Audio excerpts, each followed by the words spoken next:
rápido, né? Então você já sabe que vai ficar. Você abre a sua Bíblia comigo, Filipenses capítulo de número 4, nós vamos ler alguns versículos. Nós vamos ler do versículo 1 ao versículo de número 7. Esse texto é uma resposta de Deus para a minha alma. E eu tenho certeza que pode ser uma resposta de Deus para a sua alma. E eu te explico por quê. Vamos ler o texto junto? Amém? Você está com ele aberto aí? Então vamos lá. Eu vou ler na minha tradução. Pode ser que alguma coisa seja um pouquinho diferente da sua, mas eu vou ler na tradução que eu tenho aberta aqui. Portanto, meus irmãos amados e muito saudosos, minha alegria e coroa, sim, amados, permanecei deste modo, firmes no Senhor. Rogo a Evódia e rogo a Sintique, pensem concordemente no Senhor. A ti, fiel companheiro de julgo, também peço que as auxilies, pois juntas se esforçaram comigo no Evangelho, também com Clemente e com os demais cooperadores meus, cujos nomes se encontram no livro da vida. Versículo 4. Alegrai-vos sempre no Senhor. Outra vez vos digo, alegrai-vos. Seja a vossa moderação conhecida de todos os homens. Perto está o Senhor. Eu quero ler de novo esse versículo. Seja a vossa moderação conhecida de todos os homens. Conhecida de todos os homens. Seja a vossa moderação conhecida de todos os homens. Perto está o Senhor. Não andeis ansiosos por coisa alguma. Em tudo, porém, sejam conhecidas diante de Deus as vossas petições pela oração e pela súplica com ações de graças. E a paz de Deus, que excede todo entendimento, guardará o vosso coração e a vossa mente em Cristo Jesus. E você diz? Amém. Podem se assentar em nome de Jesus.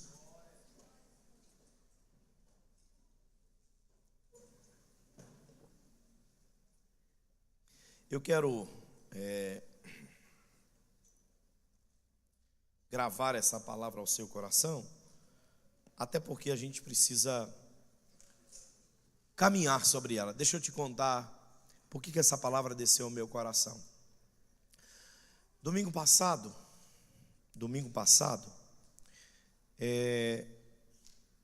nós terminamos o culto aqui, e eu terminei com uma certeza de um mover de Deus, de uma certeza de Deus, e o meu coração, eu não sei como você é, diante daquilo que escuta de Deus, diante daquilo que você tem as percepções, das coisas que Deus está movendo, das coisas que os homens por vezes movem, porque em toda movimentação, seja ela geográfica, seja ela espiritual, seja ela emocional, todas as movimentações, elas atingem de alguma forma aquelas pessoas que estão ao centro das movimentações.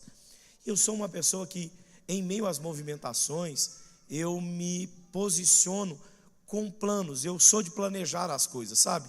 Eu não sei você, tem gente que tem muita simplicidade para executar, escutou e vai fazendo. Eu gosto de ter planos sobre aquilo, eu gosto de planejar as minhas coisas, eu gosto de entender algumas coisas das quais eu preciso me movimentar. E por conta disso, eu vinha me movimentando, e essas movimentações de igreja, esses últimos dias, termina a construção, entender as movimentações de Deus. Quando eu digo, eu até preciso falar isso, querido, quando eu digo fim de ciclo, as pessoas ficam assim, pastor, essa palavra aí quer dizer que o senhor está indo embora. Irmão, deixa eu terminar com uma coisa no meio de igreja, e graças a Deus aqui nunca ninguém me perguntou não, mas de fora, irmão, eu não aguento mais responder isso. Gente, eu não estou mudando para os Estados Unidos. Não estou. Irmão, que eu já escutei dessa história. Pastor, estou sabendo que o senhor está mudando para os Estados Unidos. O Oswaldo parou no meio. Você não é meu amigo. Falei, como eu não sou seu amigo? Como não, Magrelo? Você está de brincadeira comigo? Quantos anos a gente se conhece? Não, você não é meu amigo, não. Estou sabendo que você vai embora para os Estados Unidos. Vai ficar 2 meses lá, depois você volta. Falei, eu? Gente, o povo sabe de coisas que nem eu sei da minha vida. Não é? Eu fiquei desesperado com esse negócio. Falei, gente, o dia que a minha esposa postou um negócio, deixa eu te explicar uma história. Que as pessoas veem o meio da história e não conhecem a história inteira. O ano passado, todo final de ano, eu e a minha família, nós gostamos de tirar alguns dias de férias. E nós tínhamos ficado desde 2019 sem tirar férias por conta da pandemia, trabalho da igreja, obra da igreja. E nós ficamos, 2019 nós viajamos, mas 20, 21. Quando foi o ano passado, nós tínhamos um plano, um desejo, uma vontade de viajarmos para os Estados Unidos. Esse era o nosso desejo. Isso em 2022. Não é absurdo eu ter que contar isso. Mas esse era o desejo. Quando aconteceu tudo isso, nós entramos em contato com uma agência para fazer. Você sabe que para entrar nos Estados Unidos precisa de visto, sim ou não? Precisa de visto. Aí eu procurei uma agência, pedi ajuda para poder fazer o visto. Não sabia preencher a documentação, como funcionava, blá, blá, blá, blá, você sabe o resto da história. Bom, nosso desejo era viajar em novembro. Novembro é aniversário do Pedro e a gente sempre tira férias e celebra o aniversário dele. Isso nós fizemos em 2019. Então, como lá no meio do ano nós recebemos uma notificação de que o visto não estava sendo concedido e ia prolongar a data do nosso visto, nós decidimos então abortar a viagem para os Estados Unidos. Ok? E aí nós viajamos no final do ano. Nós fizemos uma viagem, fomos para a Europa, eu, a minha casa, né, mais alguns amigos aqui da igreja, um casal daqui da igreja, uma família aqui da igreja, e fomos para lá, passamos esses dias, voltamos. Quando nós estávamos aqui de volta, a agência entra em contato comigo e diz, pastor, marcou o seu visto agora, o senhor pode marcar tal dia? E aquele dia foi um domingo, inclusive, porque eles me atenderam lá num domingo, e vocês sabem que eu não gosto de faltar de domingo, mas fui, porque era a data que eles tinham, senão é aquele negócio, remarca para outra data, não é uma pessoa, são 4, e nós fomos, passamos pelo visto, passamos pela entrevista e recebemos o visto de autorização para irmos para os Estados Unidos, um visto de autorização de 10 anos. A minha esposa vai e posta na internet, rede social, nossos projetos. Projeto de quê? De viagem. Postou. Amém, nossa casa inteira. Pronto. Bastou essa postagem de que a gente conquistou o visto. Se for na viagem, né? Se for em viagem, também não é bom, né? Aleluia. Mas nós conseguimos o visto. E por conta de ter o visto, e eu vir aqui no domingo, irmãos, eu entendo que ciclo se abre, ciclo se fecha. E abriu-se um ciclo lá atrás, Deus dizendo que ampliaria esse lugar. Esse é um ciclo. Deus disse que ampliaria. Eu estou concluindo um ciclo de ampliação, sim ou não? Ele está se fechando. Eu disse, então o ciclo está se fechando. Aí o povo pegou o visto dos Estados Unidos.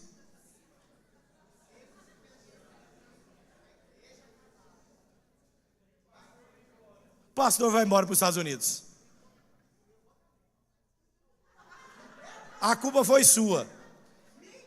Porque no meu aniversário, você, tagarela, você subiu aqui, falou assim para mim, porque o pastor agora, você vai ver quando ele foi embora, vai para o Canadá.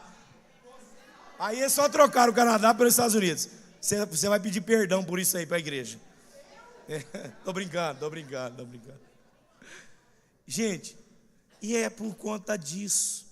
Você entendeu? Amém? Quando alguém te fala, pastor Daniel está indo embora para os Estados Unidos, você não precisa nem falar nada. Ele diz, amém, irmão, é verdade. Pelo amor de Deus, né? Não tem isso. Agora, se você quiser pegar minha passagem da minha casa, para a gente ir para os Estados Unidos, passar 2 meses lá, manter a gente lá, que o Senhor te use. Amém, mano? Amém, mas não tem essa pretensão de nada, querido. Não tem nada disso, pelo amor de Deus. Eu estou firme, trabalhando firmemente no propósito que Deus colocou sobre a minha vida. Amém? Esclarecido isso, mudado o assunto, eu vou dizer para você que então eu gosto de fazer planos, é meu. é da minha característica, é da minha personalidade. Isso é meu. E como alguém que faz planos, eu olho para ciclos fechando e imediatamente eu planejo novos ciclos. É natural. Toda pessoa que quer viver coisas grandes de Deus precisa saber passar pelos ciclos da vida.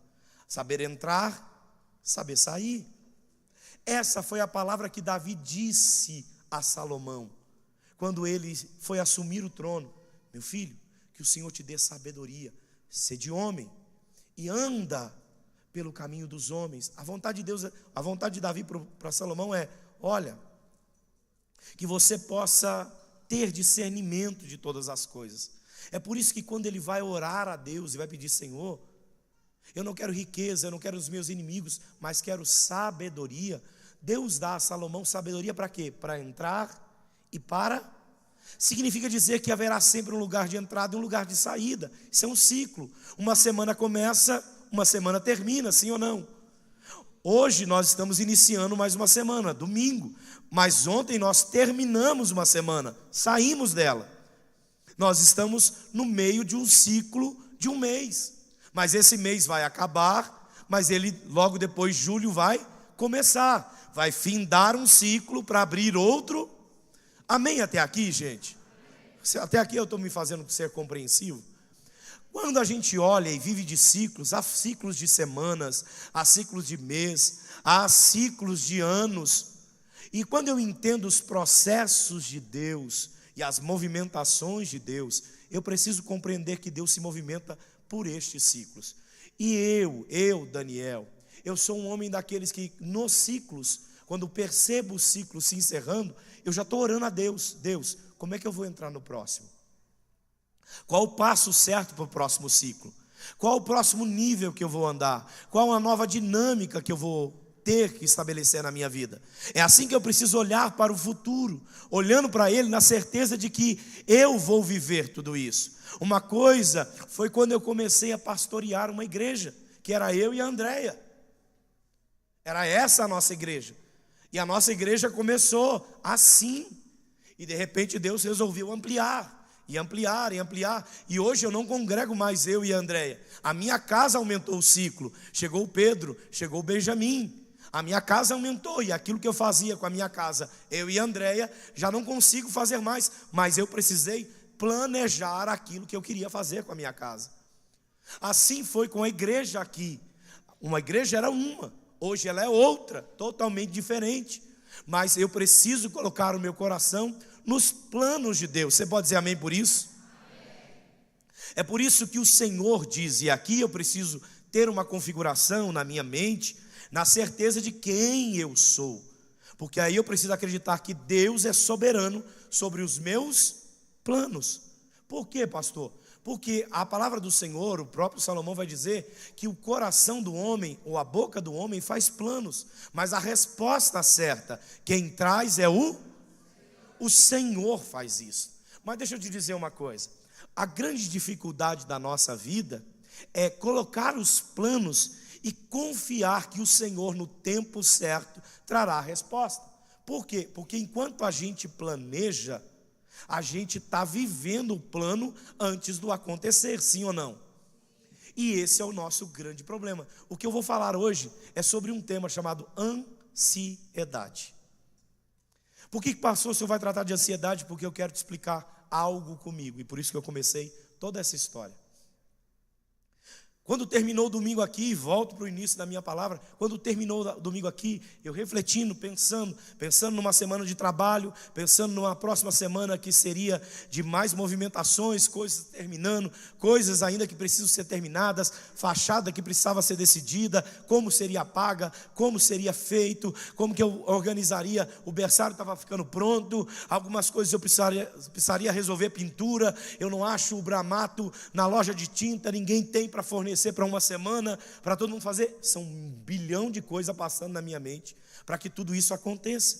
Então eu fui planejando, saí daqui, passei a minha segunda-feira assim, a toque de caixa, fazendo as minhas coisas, revisando as minhas coisas, porque tinha um propósito de participar de um seminário em Campinas. E esse era o meu propósito, de ir para esse seminário, para que eu pudesse ali olhar. Deixa eu te dizer uma coisa, eu acredito que muita gente vai para esse seminário, quem é empresário, eu vou já dizer, eu não tenho problema nenhum com isso, e eu até recomendo, quem é empresário, buscar ferramentas de melhoria para a sua empresa, querido, faça isso, não fique parado na história. Bobo de quem acha que somente porque ora vai receber tudo. Não, a gente precisa orar, mas precisa se instruir, receber ferramentas novas de capacitação. Não é apenas de impulsionamento emocional. Eu acho que são duas coisas distintas. Quando alguma coisa agrega para mim como ferramenta de preparação para o meu crescimento, mas quando é simplesmente para mexer no meu emocional e dizer assim, vai, faz, seja, isso pouco me acrescenta. Por quê? Porque tudo isso só me faz aumentar o meu nível de ansiedade. Porque quando eu desejo o topo e não estou preparado para o topo, querido, o topo é o pior desastre da minha história. Chesterton tem uma frase num livro dele chamado Tremendas Trivialidades. Para quem não conhece, Chesterton é um padre inglês já falecido, e ele disse assim, que o pior guia montanhês de uma história chama-se Satanás. Pastor, por que Satanás é o pior guia para escalar uma montanha? Porque todo aquele que já subiu uma montanha sabe que o prazer da montanha não está no topo da montanha. Porque coisa mais sem graça, irmão, é o topo da montanha. Por quê, pastor? Porque você demanda 6 meses de preparação, 10 dias subir no monte, para chegar no topo da montanha, olhar de cima e dizer, vão descer? Você demandou quase 1 ano, querido, para chegar lá, para olhar de lá e dizer, vou descer. Se você não souber aproveitar o processo da escalada, o topo fica sem graça. Portanto, o Chesterton diz assim, que quem te leva para o topo rapidamente é Satanás. Foi o que ele fez com Jesus. Ele levou Jesus para o alto do monte, para dizer a Jesus, olha, está vendo os reinos? Está vendo as minhas riquezas? Se tão somente me adorardes, tudo isso eu te concederei. E Jesus vai responder, não, só o Senhor, seu Deus, se dobrará, e somente a Ele prestarás culto. Sabe por quê? Porque Satanás te leva para o topo, querido, para que você não contemple a crescida, mas para que você diminua quem está lá embaixo. O grande problema do topo é a visão. Quem não entende o processo da escalada, olha do topo e olha todo mundo pequeno do lado de baixo. Esse é o problema de Satanás te levantar. O problema de Jesus não é te levantar. O problema de Jesus é te abaixar. É dizer, psss, não é sobre você, é sobre mim, você. Você pode dizer amém por isso? Então, o que eu estou dizendo aqui é que você precisa desconfiar quem quer te levar rapidamente para o topo. Porque quem quer te levar rapidamente para o topo, por vezes que vai trabalhar como Satanás na tua história. Mas quem quer fazer você contemplar cada passo. É por isso que Jesus anda de ciclos. É um passo, é uma história, é uma conexão, é uma noite, é um aproximar, é um orar junto, é um chorar junto. E você vai dizer, pronto, nós alcançamos, construímos a história, vamos subir para o próximo nível. E de nível em nível, nós vamos alcançando os lugares maiores naquilo que o Senhor nos deu. Você pode dizer amém por isso? Bom, resumo da história, e voltando para mim, nesse meio tempo eu estou com muitos planos na minha mente, decidindo o que fazer. Falo para o Oswaldo, fica comigo, querido, e você viaja comigo, para mim não viajar sozinho. Eu pego meu carro, saio daqui já à tarde, bem à tarde mesmo, e vou levar o Oswaldo em Jacareí. Ele está morando em Jacareí, eu pego meu carro e vou para Jacareí. Chego em Jacareí, tomo um café com ele lá rapidinho e disse, vamos embora, porque eu preciso chegar em Campinas de volta, e esse é o meu caminho. E pus no meu Waze, hora de chegada 2 da manhã, era o meu horário de chegada em Campinas, estava com tempo, o trabalho, a conferência, o seminário lá começava segunda-feira, mas começava às 9 da manhã, chegando às 2, dá para mim dormir tranquilo, 9 horas eu estou lá, e tudo está bem. Bom, pego o carro, vou, tranquilo, uma viagem boa, abençoada, tomo café, volto e estou vindo embora. Estou vindo embora. No meio da estrada, repentinamente, eu escuto um barulho no meu carro. O carro perde o governo, perde a estabilidade. Eu olho no painel, o pneu está dado zerado. Sabe quando aparece que zerou de uma vez? Zerou de uma vez, o primeiro lugar próximo era um pontilhão daqueles que a gente vê de travessia. eu olhei para aquele pontilhão, mais quase 2 da manhã, eu estava chegando 50 quilômetros de Campinas, e no meio da rodovia, eu olhei para aquele pontilhão, e rapidamente me acendeu uma luz e disse: isso aqui é alguma coisa errada.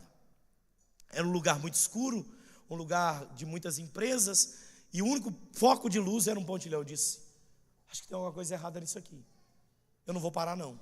Eu toquei mesmo segurando o carro, passei o próximo pontilhão até aparecer um posto mais próximo. Quando parei no posto, desci do carro, fui tentar encher um pneu, e o pneu não enchia. Eu disse: rasgou, porque eu andei vazio, né, deu 0 imediato. Eu pedi para o frentista: não, só me ajuda, eu preciso só trocar, eu preciso seguir de viagem. Mas aquilo, eu tremia com muito receio do que poderia ter acontecido, porque na hora da minha saída, eu não ia com o carro que eu fui, que era com o Jeep, eu ia com o Onix. Eu estava com a mala pronta, dentro do carro. André disse para mim assim: vai de Onix não? Vai de Jeep. Eu disse: não, o carro já está carregado, está tudo pronto, já abasteci, estou prontinho, só pegar a estrada. Ela disse: não, esvazia, desmonta um, monta o outro, tem mais estabilidade. Quando tudo aconteceu, que o carro perdeu a estabilidade, naquela hora eu entendi: opa, alguma coisa estava aqui de maneira diferente. Eu parei, peguei o posto, pedi para o rapaz trocar para mim o pneu, me ajudar a trocar o pneu, troquei o pneu, saí de viagem, parti para o meu percurso. Enfim, cheguei no hotel 4h30 da manhã, e aí eu disse: amanhã eu vou começar a percorrer sobre isso, vou andar sobre isso para saber como que eu posso arrumar o pneu. Até aí, para mim, é a história do pneu. E estou parado ali, e naquela noite eu começo a planejar, e a minha cabeça começa a entrar numa rota muito complicada mesmo. Eu estou no hotel, estou sozinho, acabei de passar por um momento de susto. Foi um susto realmente, um tempo que eu pensei que poderia desgovernar tudo.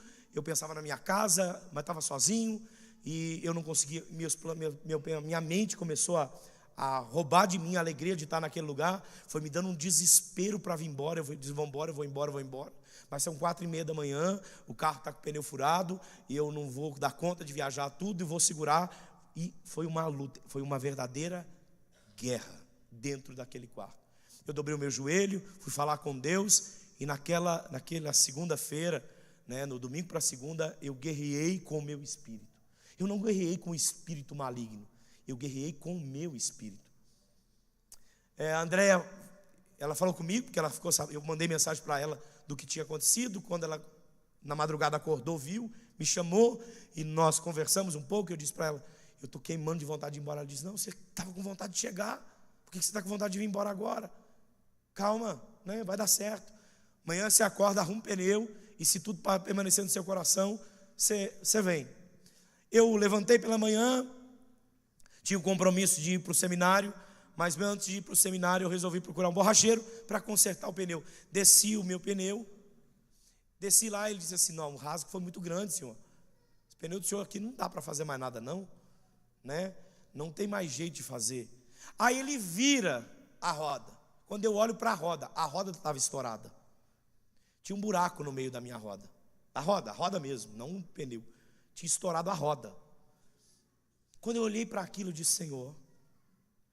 Ele disse assim: o senhor estava vindo da onde? Eu contei para ele o trecho que eu estava vindo. Ele disse assim para mim: esse trecho que o senhor passou de madrugada. Eu disse: pois é. Ele falou assim: o senhor não sabe, esse é um lugar de muitas emboscadas, porque é um lugar de muita empresa, de muito empresário. Então eles armam na estrada alguma coisa para o carro estourar. Deixa eu perguntar para o senhor: tinha algum foco de luz? Eu disse: tinha um pontilhão. Eles: geralmente é isso, é um foco de emboscada, porque eles sabem que ali passa muita empresa. Como é só empresa, os empresários saem, eles preparam isso e deixam. Foi exatamente nesse lugar. Naquela hora eu dei graças a Deus, porque o Espírito de Deus que comunicou ao meu espírito. Segue um pouco mais adiante, Daniel, segue um pouco mais. Mas essa informação não foi uma informação de uau, que maravilha. Foi uma informação assim: mais essa, mais isto. O que seria? O que teria? que eu quero te dizer é que naquela hora, um turbilhão de coisas passava pela minha mente, e não passava apenas pela minha mente dizendo: bom, está tudo resolvido, você está em casa, porque eu não estava em casa. Eu estava no meio de uma cidade, que eu estava sozinho de novo, e eu precisava fazer mais uma viagem, eu precisava pegar a estrada de novo, eu ia viajar sozinho de novo naquela estrada. Eu sabia que aquilo tudo poderia acontecer de novo, e no meio desse caminho todo, a minha mente vai dizendo: vai embora, vai embora, vai embora, aqui não é seu lugar. Mas eu lutei por aquilo. Fui para o seminário, passei a segunda, passei a terça, na quarta-feira fui de manhã, ouvi o que precisava ouvir, peguei o carro e vim embora. Passou por que o senhor está contando tudo isso para dizer para nós? Eu te explico agora. Nesse tempo, querido, a minha ansiedade por toda essa história, no conjunto dessa história, ela aflorou em mim. E por que eu estou te soprando essa palavra? Porque nessa hora, no último dia, na terça-feira à noite, eu fui para o meu quarto de hotel, eu tranquei a porta, eu dobrei o meu joelho e disse: Senhor, eu não vou aguentar. Eu estou explodindo nas minhas emoções, e eu não tenho o que fazer. O Senhor disse para mim assim: não andeis ansiosos por coisa alguma, antes sejam as vossas petições súplicas conhecidas no Senhor. Na hora o Senhor soprou essa palavra ao meu coração, e quando Deus soprou essa palavra ao meu coração, eu me lembrei desse texto e eu disse: eu entendo, Senhor, mas eu não consigo, Deus. Como eu posso vencer essa guerra da minha alma, que agora grita aqui dentro de mim?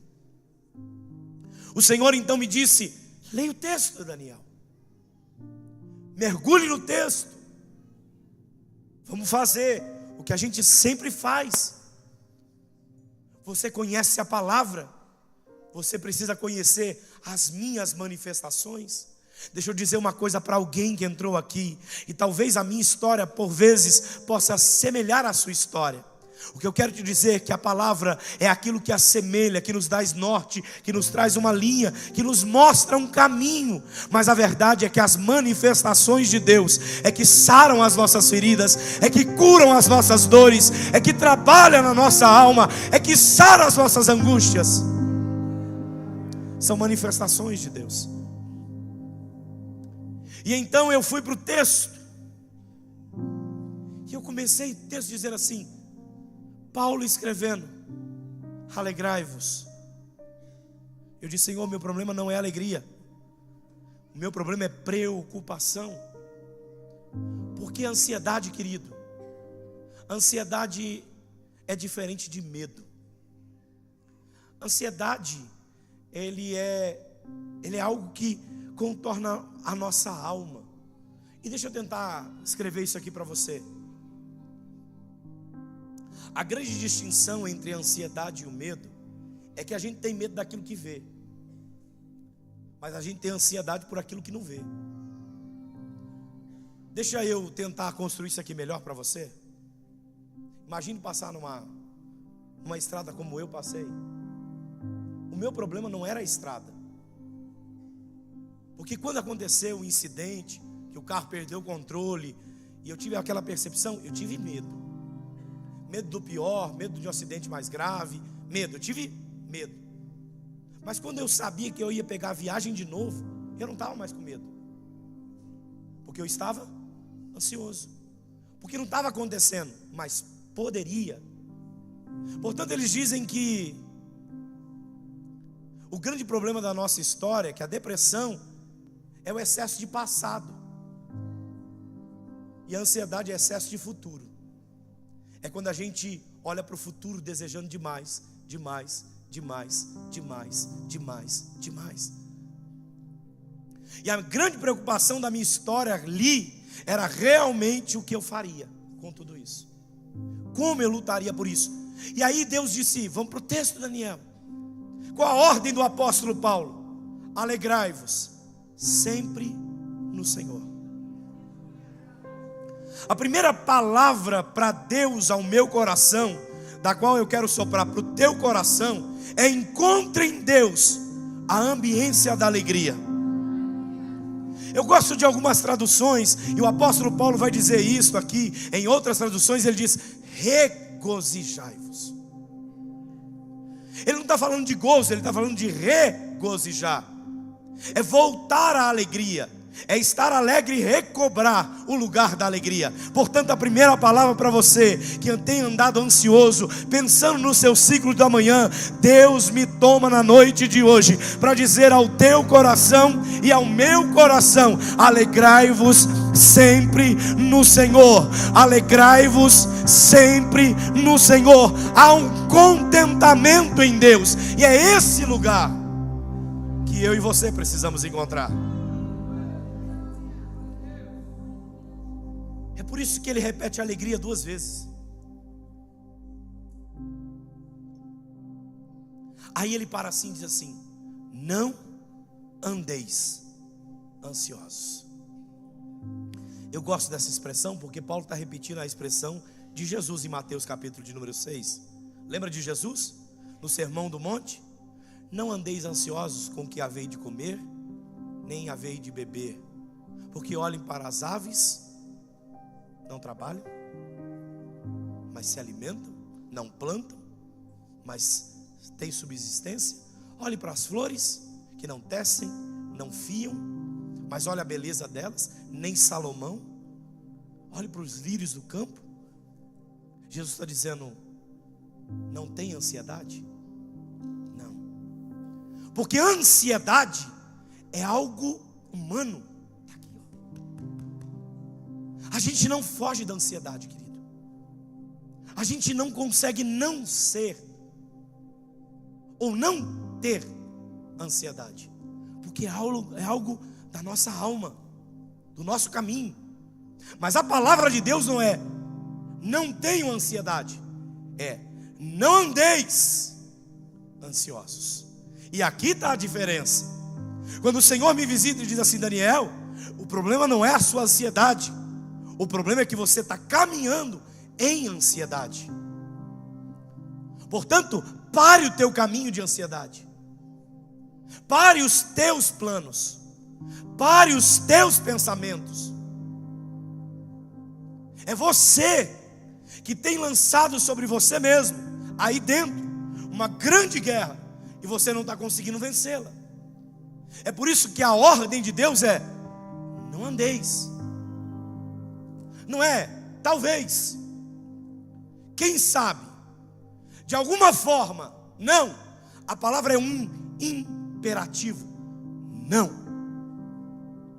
não, não ande. Pastor, eu não consigo não andar ansioso. E é aí que ele dá o remédio. Foi aqui que o Espírito me visitando disse: eu tenho um remédio para você. Qual? Não andeis ansiosos. E ele faz um trocadilho: em coisa alguma. Não andeis ansiosos por coisa alguma. Aí ele põe uma vírgula e diz assim: em tudo. Eu acho extraordinário o nosso Deus, porque ele diz assim: em coisa alguma tem ansiedade, mas em tudo tenha. Não, talvez eu vou explicar melhor para você pegar isso. O que o Senhor soprou ao meu coração é que a única ferramenta de não andar ansioso por coisa alguma, é em tudo tendo. Pastor, não entendi ainda. Vou abrir mais para você. Ele diz assim: olha, não andeis ansiosos de coisa alguma, em tudo tendo conhecida as vossas orações. Eu acho extraordinário isso. Antes as vossas petições sejam em tudo conhecidas. Sabe o que Deus quer dizer para o meu e para o teu coração? Que chegou a hora da gente trocar ansiedade por oração. Eu vim dizer para alguém que entrou aqui, que está vivendo um processo muito semelhante ou muito maior do que o meu, eu não sei, mas eu vim dizer para você que Deus tem uma resposta para a tua alma, tem uma resposta para o teu caminho, tem uma palavra para a sua dor. Deus está dizendo: ponha em oração em tudo, em tudo, em tudo, em tudo. Ao invés de fazer o plano, faça uma oração. Ao invés de fazer um planejamento, faça uma oração. Pastor, mas eu olho para o meu futuro. Eu vim dizer para você que o teu futuro não te pertence mais. Tem alguém que já escreveu uma história linda ao teu respeito. Tem alguém que já fez um plano e quer te chamar para te encaixar dentro desse plano. Tem alguém que está aqui na noite de hoje, que o Espírito Santo sopra para dizer: ei, acalma o teu coração, busca a alegria de volta, e em tudo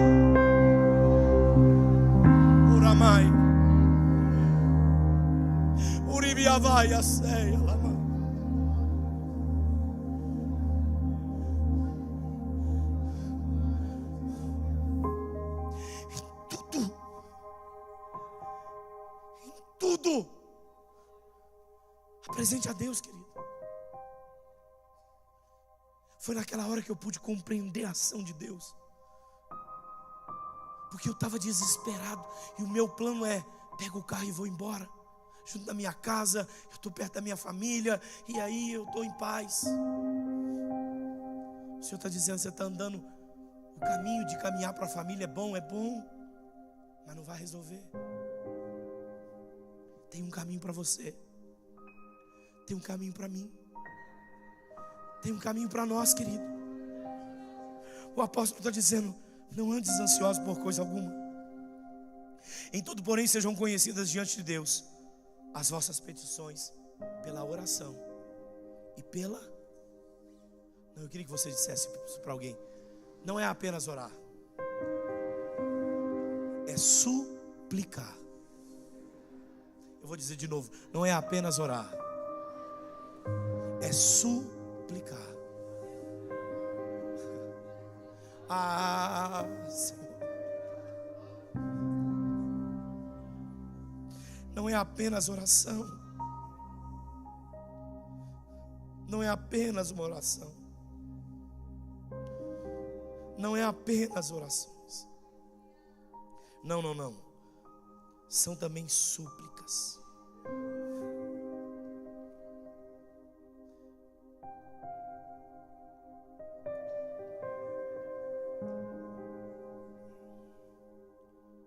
Eu conheço muito pouco do hebraico, mas essas duas palavras para mim são muito próximas, e talvez ela tenha um sentido um pouco distinto. Quando ele diz assim, conhecer em orações, ele fala de lugar. Não é apenas aquilo que eu falo. Ele está dizendo que quem tudo seja conhecidos em orações é um ambiente. É como você veio hoje. Orar, por vezes, é estar aqui, é se fazer presente no ambiente onde Deus fala. Porque oração não é falar com Deus. Oração significa dialogar com Deus. É falar e ouvir. Quando você vem para o culto, você levanta a tua voz, você fala. Mas quando Deus abre a sua palavra, você ouve. Isto é uma oração. É por isso que ele está dizendo: não perca o lugar de oração. Não perca o ambiente de oração. Pastor, o que eu faço no tempo da minha ansiedade? Corre para a igreja, corre para a casa do Senhor, corre para o ambiente onde Deus tem palavra para o teu coração, alimenta a tua alma. Eu preciso dizer para alguém que entrou aqui: você está no lugar certo, no dia certo, no tempo certo. Deus está te chamando para tratar a tua alma, para sarar as tuas feridas e dizer a você: acalma, eu vou te levar de volta para o lugar de alegria. Eu vou te levar de volta para o lugar da alegria. Eu vou brotar no teu coração o lugar da paz. Perceba que Deus tem soprado sobre o meu e o teu coração um lugar de alegria.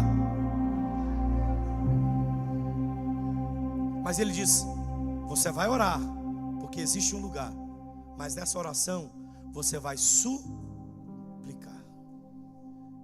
Quem suplica, querido, não pede. Quem suplica, berra. Quem suplica, grita. Quem suplica, quer colocar para fora. Naquela hora, na minha experiência do meu quarto, eu peguei o travesseiro, pus minha boca na cama, e eu parecia um louco dentro do quarto. Só gritava. Eu dizia: Deus, não.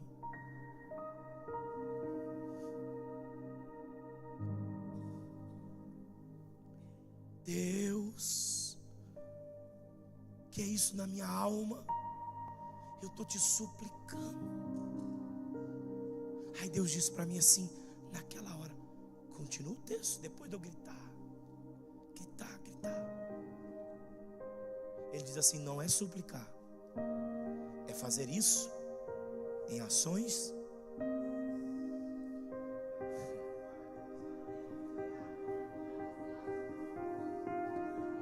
Pastor, por que mesmo tendo vontade de voltar, o senhor não voltou e ainda foi participar do seminário? Porque eu entendi essa palavra que era para mim gritar. De noite eu gritava, esmurrava, eu clamava, eu chorava, eu pedia, eu falava, eu fazia de tudo que eu podia. Mas de manhã eu estava de pé, vestia a minha roupa, alegrava o meu sorriso e ó, como é que você está? Estou bem demais. O Senhor falou comigo essa noite. Mentira, não, era verdade. Não precisava contar o que Deus tinha falado, mas Deus tinha falado. E deixa eu te dizer uma coisa: não importa o que Deus te diga, importa que Ele está cuidando de você. Não importa a forma que Deus cuide, importa que você saiba que Ele não te esqueceu. Eu queria que você levantasse a tua mão para o céu e você recebesse uma palavra de ânimo para a tua história na noite de hoje. Há um Deus no céu que jamais esqueceu de você e está dizendo: comece a celebrar, ainda que você não veja.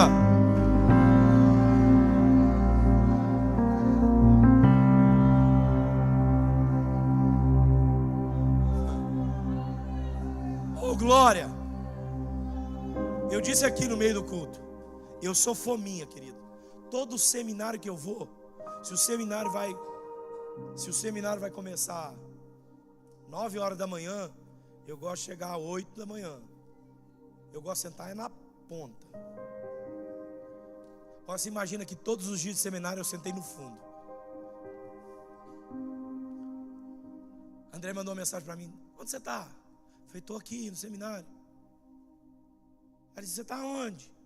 Eu falei: tirar uma foto para ela lá do fundo. O que você está fazendo aí? Porque ela gosta de sentar no fundo, eu detesto.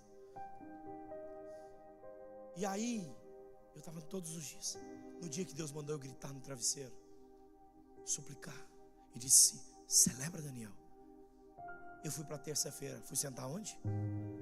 Na primeira cadeira. Eu falei: eu vou sentar aqui hoje. Por quê? As coisas estavam resolvidas dentro de mim? Não. Mas existia dentro de mim uma palavra chamada esperança. As coisas estavam todas prontas, pastor? Não, não estavam. Mas existia algo em mim chamado Eu disse: eu vou sentar na frente hoje, vou parar aqui.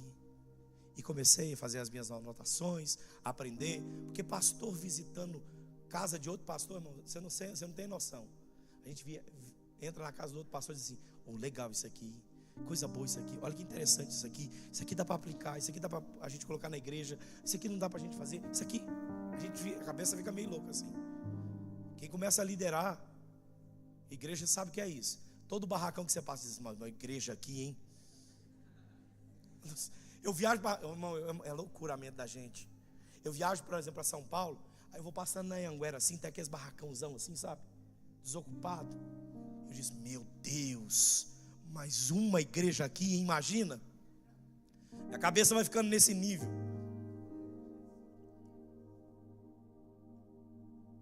Eu sentei, a voz de Deus disse: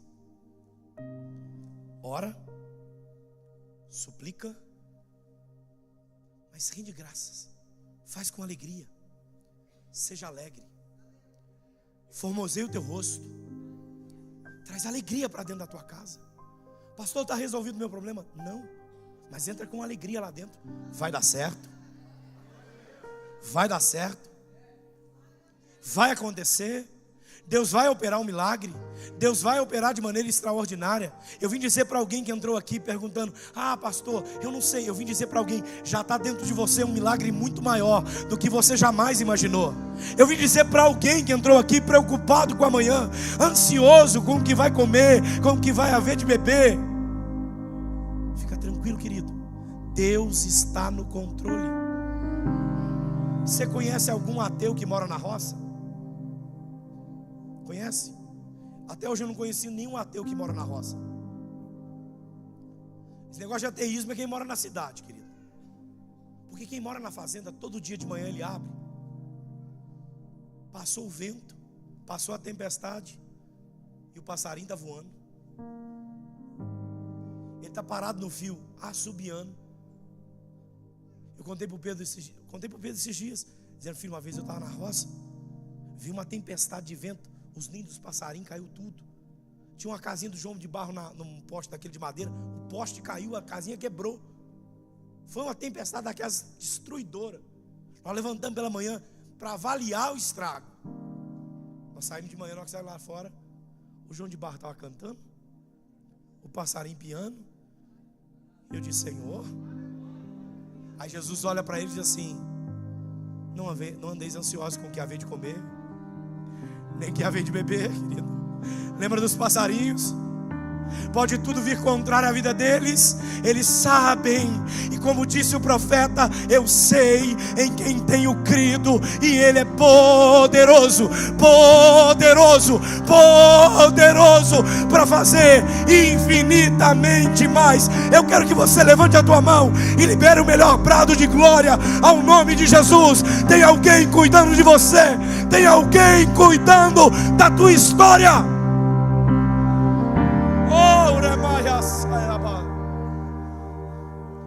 Ele está cuidando de tudo.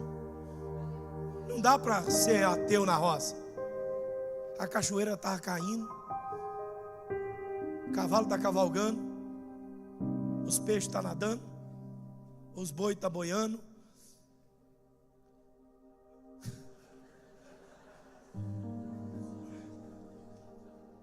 Você viu que nada mudou? E a tempestade foi parar?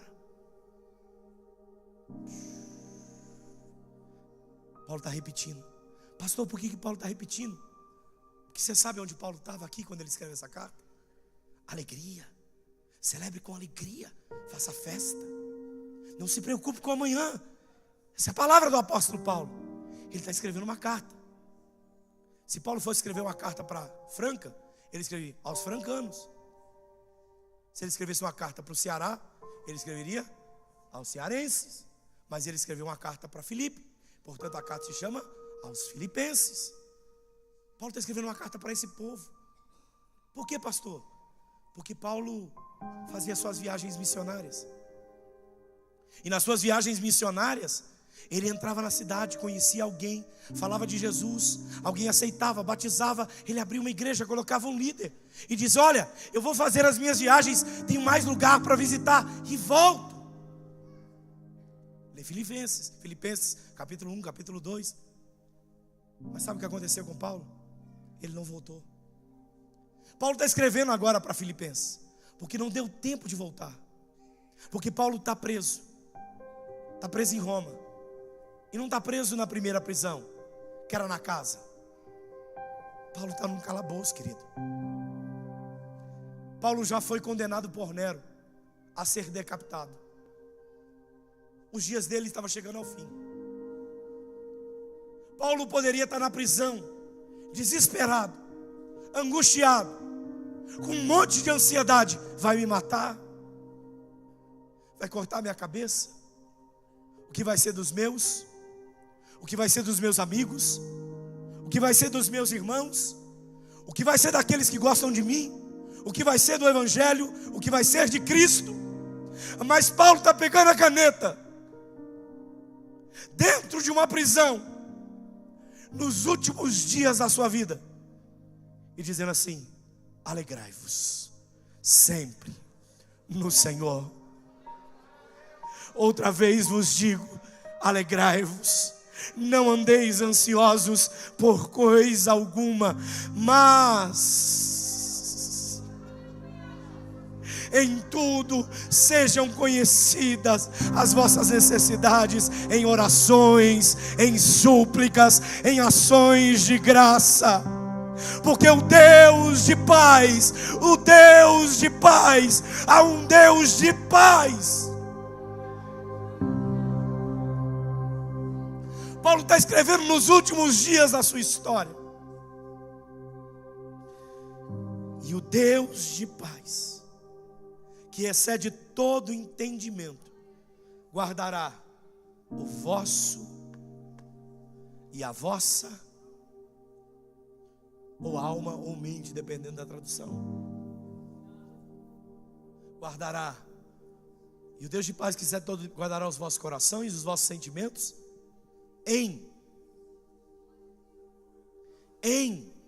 eu gosto dessa questão, em Cristo.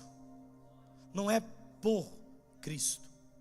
Ele está pegando a ansiedade e dizendo assim: tira ela daí de dentro, eu vou pôr em Cristo. Há um Deus de paz. Essa é a promessa de Deus. O Deus de paz. Querido, deixa eu te dizer uma coisa. A gente fala muito sobre final do tempo. Você sabe como que Jesus vai vencer Satanás? Os homens chamam de grande guerra. Mas a Bíblia diz que ele é Deus de... Quem é de paz não guerreia, querido. Jesus não entra em guerra. Deus não entra em guerra, querido. Ele é Deus de... Qual a promessa que Ele tem para a tua vida? Pastor, mas a minha vida é uma turbulência. Ele disse: no mundo tereis. Ele não te prometeu tranquilidade. Ele te prometeu paz. Na aflição Ele diz para você: tem de bom ânimo. Tem de bom, mas em paz você se deita, em paz você se levanta, porque há um Deus que está cuidando de você. Olhe para cá, estenda a sua mão para o céu. Estenda a sua mão para o céu, querido. Eu não sei quantos de vocês entraram, viveram ou vivem debaixo dessa dinâmica. Mas Deus hoje lavou a minha alma. Deus lavou a minha alma. E eu preciso dizer isso para você. Fica tranquilo. Os teus pensamentos são pequenos perto dos pensamentos que Deus tem ao teu respeito.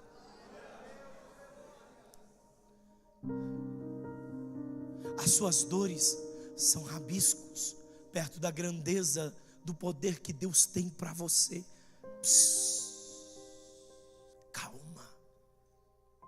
Acalma a alma. Troca hoje a sua ansiedade por uma oração. Troca hoje o desassossego por uma súplica. Troca hoje a angústia por uma súplica do Senhor. Está aí dentro a tua resposta. Lembra de Jesus encontrando com o menino cego? Senhor, quem pecou? Ele? Seus pais? Não.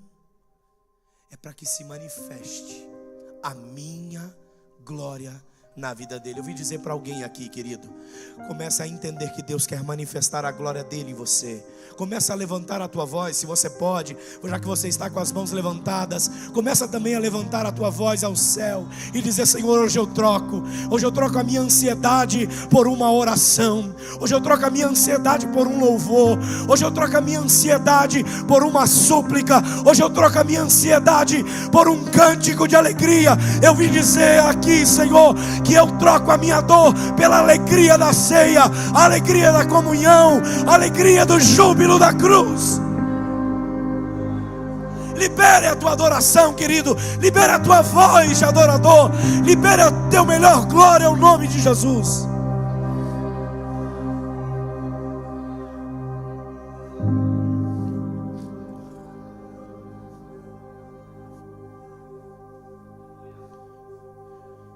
E a paz de Deus, que excede todo o entendimento, guardará o teu coração, a vossa mente, em Cristo Jesus.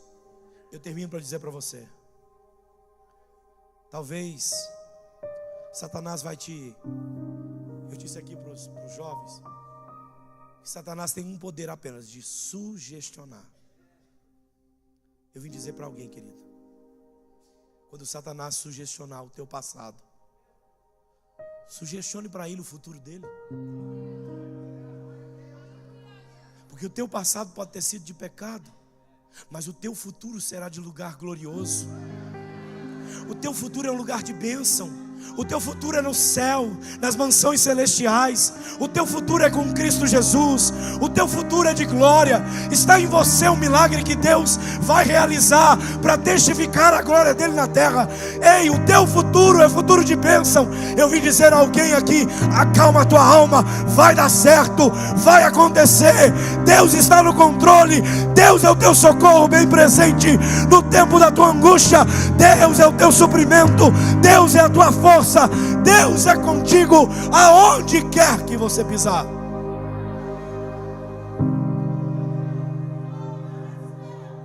Se esse é o teu futuro, diga para ele: ei, o meu futuro é assentado no trono com o meu Deus, e o teu é um lamaçal de fogo. O teu é a ruína, o meu é a vitória. Não permita que ele te sugestione que você não tem chance, que você não pode, que você não alcança, que você não merece, que você não tem crédito, que você não tem valor. Deus toma a minha boca para dizer a alguém: acalma a tua alma. Deus te conhece e veio dizer para você: os teus planos estão debaixo da minha mão.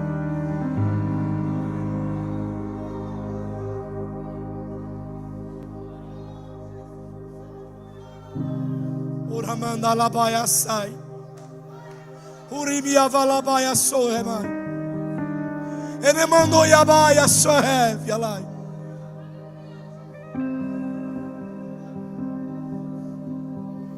Eu vim dizer para alguém aqui: os teus planos ainda são pequenos perto dos projetos que eu tenho contigo. Eu vim dizer para alguém que entrou aqui desesperado com o amanhã: acalma, o teu amanhã já tem um dono, e o dono dele não dorme, o dono dele não se esquece, o dono dele não apaga. O teu amanhã já está garantido na mão do poderoso Deus, na mão daquele que tem, daquele que é, daquele que faz. Eu vim dizer para alguém aqui que o teu amanhã já está no Senhor. Então descansa nele. Descansa nele, querido.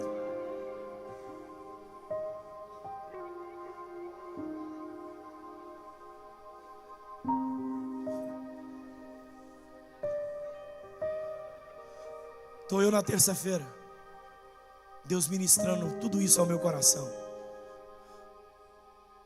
Eu dobro a minha cabeça, porque senti a presença de Deus sozinho. Curva a minha cabeça. O pastor que estava ministrando no seminário faz um apelo. E eu resolvo dizer: eu vou para o apelo. Não tem vergonha nenhuma. Vou para o apelo. Não tinha nada a ver comigo, mas eu queria estar no altar. Eu queria estar no lugar da oração. Eu queria estar no ambiente de súplica. Não era por conta do apelo, é por conta de quem eu era e do que eu precisava. Eu corri para o altar, baixei a minha cabeça, dobrei meu joelho e quietinho, no cantinho aqui assim, nesse cantinho assim, como se fosse um cantinho assim, aqui um cantinho. O pastor fez uma oração. Repentino eu sinto uma mão sobre a minha cabeça, o próprio Espírito de Deus dizendo assim para mim: eu conheço os teus planos, mas os meus planos para ti são maiores. são melhores e são mais contundentes do que você pensa. Hoje eu te entrego uma paz. Hoje eu te entrego os meus planos sobre a sua vida. Eu vim dizer para alguém aqui na noite de hoje, que da mesma maneira que o Deus de paz estendeu a mão sobre mim, Ele vai estender sobre você, Ele vai estender sobre a sua vida, porque eu e você temos chance hoje de alcançar o lugar da comunhão com Deus, através da ceia. Nós vamos ceiar, e quando tomarmos o pão, eu vou dizer: o Deus de paz está dizendo que Ele tem comunhão comigo, Ele tem comunhão com a minha história, Ele é Deus sobre a minha história, Ele é Deus sobre mim, Ele é Senhor, Ele é Senhor. Mas não apenas Senhor. Quando eu beber do cálice, Ele vai gritar na minha alma: eu não apenas te conheço, eu me casei contigo, Daniel. Eu tenho uma aliança com você, Daniel. Eu sou fiel, eu sou justo, eu sou íntegro, eu não me arrependo do que fiz. Eu vim dizer para alguém aqui essa noite que há um Deus de paz que te conhece, mas casou com você também, te chamou de filho, te chamou para um lugar de vida nele. Então descansa a tua alma.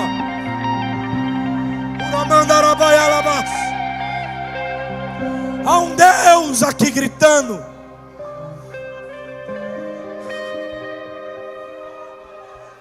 Há um Deus que nessa noite conhece a minha e a tua alma, querido. É esse Deus que me chama para cear. É esse Deus que me chama para a mesa. Senta aqui, meu filho. Conta para mim os seus planos. Deus, eu estou com tanto plano na mente que eu estou me perdendo nos planos. Rasga esse, esquece esse, escreve esse.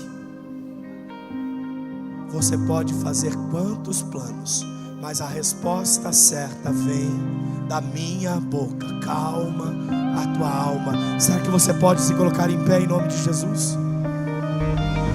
Será que você pode receber essa palavra na tua alma? Será que você pode compreender o que Deus está dizendo? Tudo precisa ser colocado na mão dele. Levanta a tua mão para o céu.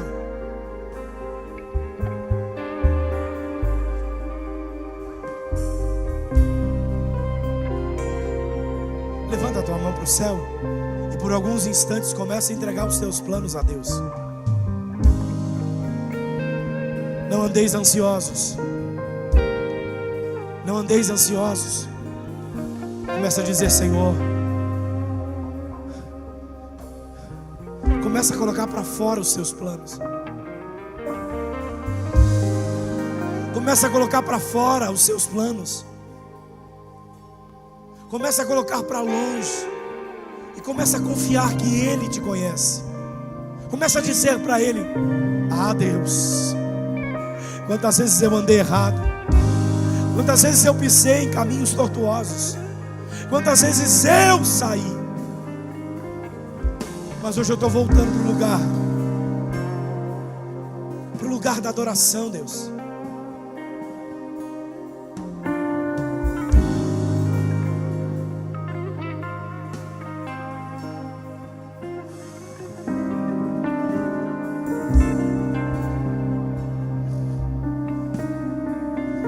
Liberando a sua adoração, querido.